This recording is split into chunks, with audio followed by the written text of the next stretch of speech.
Both Van Gogh and Picasso were foreign artists who came to Paris because Paris was the center of the art world in that time, and both were confronted with modern art, with Impressionism, and their style and their technique changed rapidly and very radically, and that's a similarity between the two artists.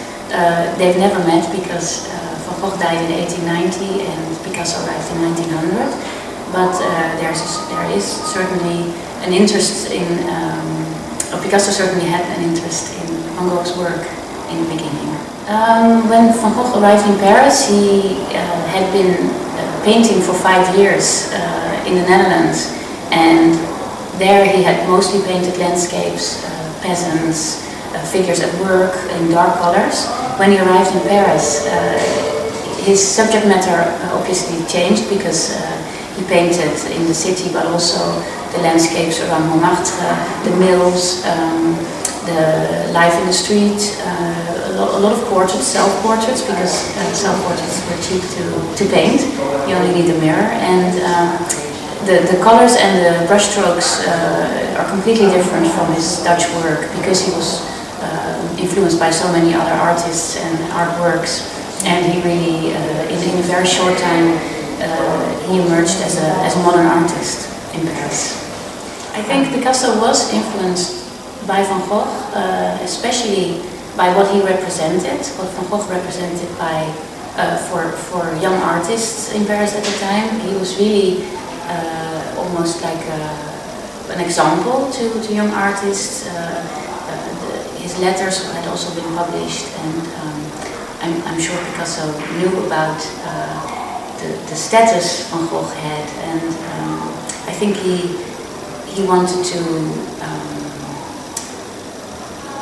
That's something that really interested him, the way Van Gogh was really seen as an example. Also, I think from the point of view of brushwork and colors, Picasso did use.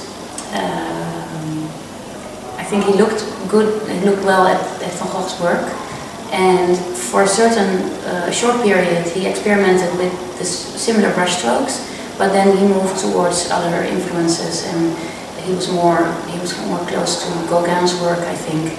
So he was more on the level of the intellectual ideas of Van Gogh and the thing he represented. Unlike other artists that Picasso looked at in the Paris period, because there were so many different influences then, he sort of took something here and there. Unlike artists that he shortly was influenced by, Van Gogh really remained an important figure for him all his life. And in the 1950s, for example, he talked about him a lot.